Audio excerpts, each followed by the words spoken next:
All right, traders, welcome into another mighty recap. Today we have a spectacular day in our hands. I'm up over $5,000 and I was able to do it only in a few hours of trading. Most of my gains are coming from a handful of stocks, particularly pre-market. I'm getting very good at trading breaking news, and I'm also getting very bad at trading the market open. It almost seems like I make money pre-market, all my setups work, all my criteria is there, but when the market open, I just like lose money. So I'm definitely feeling like I had a little bit that forcing myself to leave earlier and earlier is actually been very beneficial. I was talking with one of my Spanish friends, another fellow trader, and he used to say that if there's opportunity in the market, you're supposed to be sitting all day and waiting for them and trying to capitalize on them and try to capture them. I agree with that, right? I definitely agree there's edge in the open. I agree that there's edge midday. I also agree that there's edge power hour. I also agree that there's edge even after hours. But we are not cyborgs. We're not robots. And if you are to capitalize on any type of edge, on any type of strategy or setup, you must also be firing at all cylinders. You gotta be fresh. You gotta be well rested. You gotta be prepared. I like telling people that we as traders have like a fuse, right? By the way, check this spectacular piece. Isn't that spectacular with the white strap? We have a fuse, right? We're like a ticking time bomb because at the end of the day, we're human and we have emotions. So every morning we come in with a full fuse, right?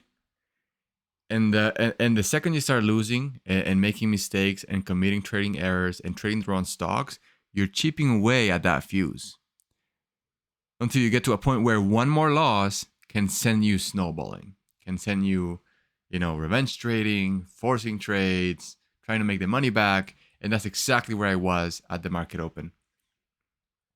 Let me fire up my Sage account here. So I'm up, as you can see down here. Oh, hold on. So you can see down here, I'm up 5,073 bucks on Sage, and I was actually up way more than this, but I started to lose. I started to lose composure.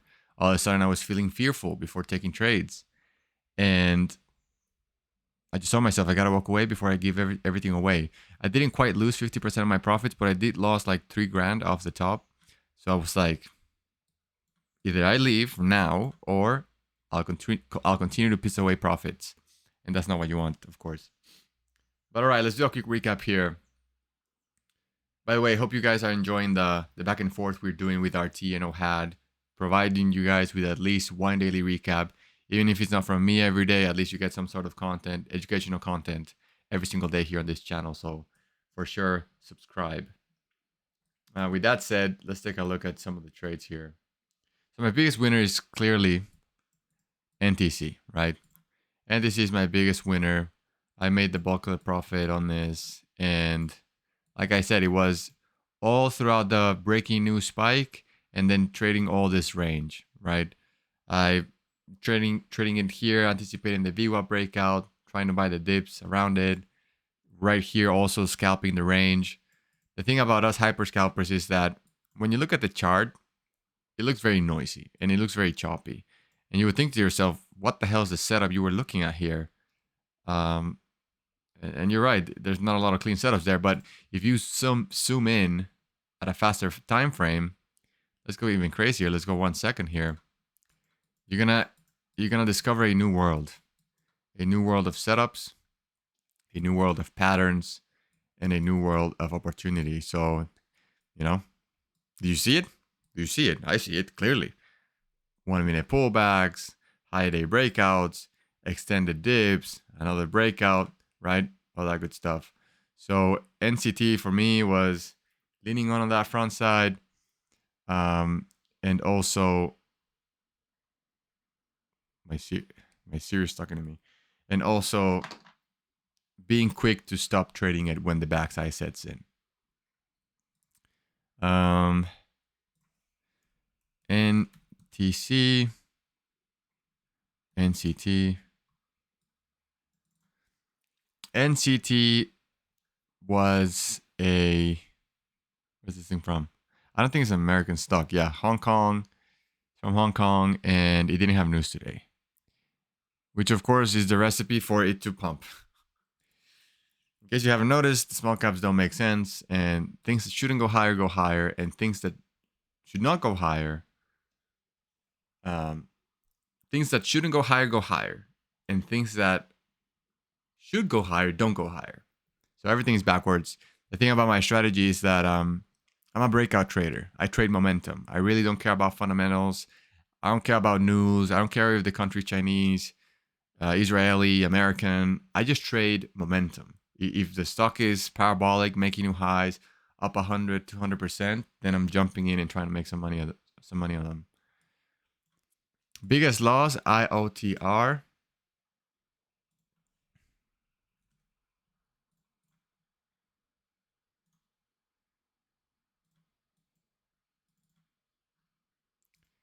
This one, I was actually caught on the wrong side of it. So let's go back to a 1 minute chart. Sometimes breaking news works. Sometimes it doesn't. And it's very hard to know which are the ones that are going to work and which are the ones that don't work. So my strategy is almost try all of them and just have very tight risk to cut the one that doesn't work. But either way, did this one have breaking news? It must have had breaking news. IOTR. It's Singapore and no news. So this one it actually didn't work.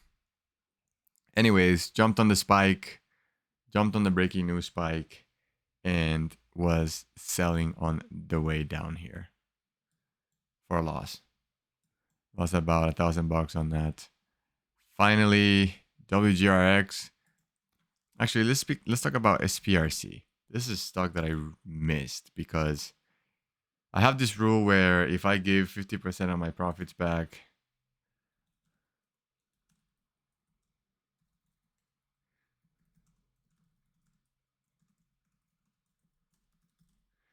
I have this rule that if I give 50% of my profits back, I gotta walk away. And at about 8:30-ish, I had already given 30% of my profits back. And I was already feeling a little tilted, a little emotional. I caught myself forcing trades that I really shouldn't have taken. And so I was like, you know what? I'm walking away into the market open. Market open is going to be like a fresh new trading window for me. And I'm going to come back and I'm going to trade like if it's a brand new day. So I'm going to be done for the day. So I left for about an hour and a half. Went ahead and cooked breakfast, and did other stuff. And then came back just to see this amazing move. SPRC. This one is Israeli, and it does have breaking news. They received a conditional regulatory approval for acquisition of Clinic Quantum. Keyword, quantum. Stocks that have quantum in their headlines are spiking, and they're going parabolic. Any stock that has anything to do with SpaceX or anything to do with space, right? They're going parabolic. So that's kind of like the theme we are in right now. Anyways, wasn't here for any other breaking news spike, whatever. Missed this breakout, was gone as well, and then missed this range, right? There's a lot of range to scalp it from lows from 1070 all the way up to 13, back to 1050, all the way up to 14. Like, this is the type of range you need as a scalper and as a trader. And then in the open, I think I took a loss on this, which is why I'm red on it. Very small loss. I was aware that I had missed the bulk of the easy money trades. So I went ahead and I stabbed it here in this kind of like flag, thinking, hey, yesterday, ATPC gave us a massive move through pre-market highs. Was it this one? No, maybe this one. Yeah. So yesterday, this thing gave us a massive move through pre-market highs, and I thought we could see something similar, because patterns do repeat themselves, and traders remember what happened the day prior, and then kind of like trade based on that. So SPRC, I was like, all right, if we break pre-market highs, I'm gonna go for it. And so we broke pre-market highs, and I just fucking got wrecked. Got wrecked on the choppiness, on the consolidation, and then I was done. I had like 5 back-to-back losing trades. I was pissing away profits. I was trading with the share size. I only lost $77, which means I was trading with a share size that, you know, if I caught a losing trade, it didn't matter because I would lose $100, and if I caught a winning trade, I would make $200. Like it didn't matter. It wasn't going to make a dent in my P&L either way. So I was like, I'm losing mental capital, and I'm getting frustrated, and tomorrow's Friday. I don't want to like end today in a sour note because then that's going to spill through the next day. And I just left. I instantly left, closed all my screens, and went to the gym. So that was that, right? From there, we had another stock that I didn't actually see at all because it wasn't here anymore. Mask. I know some of my guys did really well on this thing. Let's see. So it wasn't really a pre-market gapper.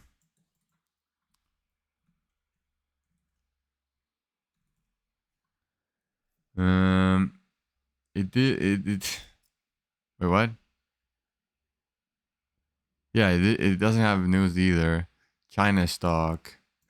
But either way, it gave us a nice move, a few 1-minute pullbacks, some nice breakouts. This one here looks mean as hell, right? Check that halt. Dip and rip out of the halt into new highs. So some opportunities there, but look at the time. It's like 12. This is outside of my most profitable window, and I was gone then. As a trader, you need to know which areas of the market you make the most money on, and only trade that, really. Only double down on what works, and leave the rest alone, because trading is hard enough.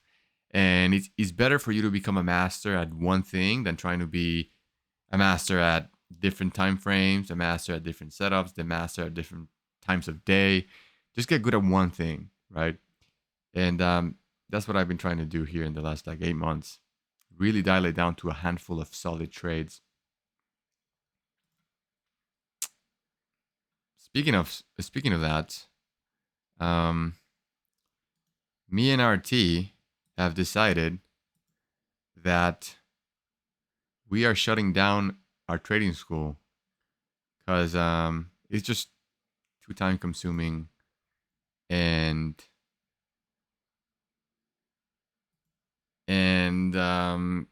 it's not worth it for us anymore. Too time consuming.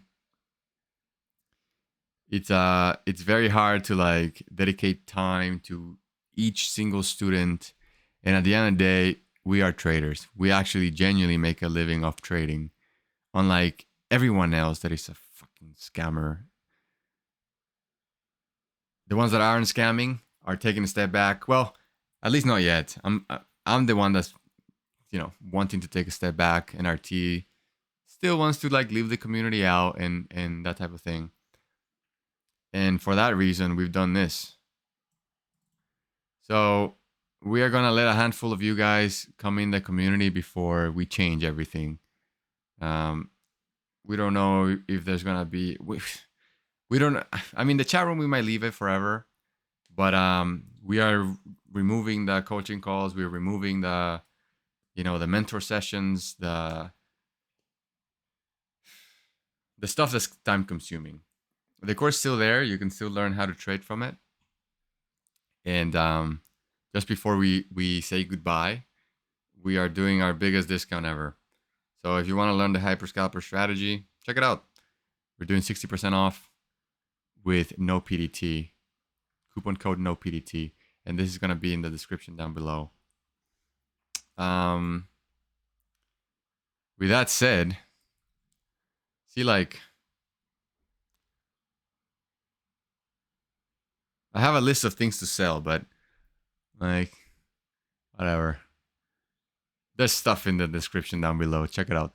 All right, spin the mighty, and I'll catch you guys next week, or maybe in a few weeks. I'm not sure. But hope you guys are green tomorrow, Friday. We're definitely gonna take it easy. Is this the last week of the month? Tomorrow is the last day of the month, all right? So if you've screwed up your month, if you were red on the week, if you had a red day today, do not try to be a hero tomorrow. It happened way too many times that I would try to salvage a month because, it's the last day of the month. The month is about to close and be booked forever. I need to turn it around. I need to reach my goal or go from red to green or all that stupid stuff. Don't. Tomorrow is just one more day and it's going to be a blip in a 20, 30, 40-year long career. It does not matter. So tomorrow you start at zero, you show up and you make yourself available to the market. If there's opportunity, you stab it, and if there's nothing, there's nothing. I'll be happy with a no trade day tomorrow. All right. So spin the mighty.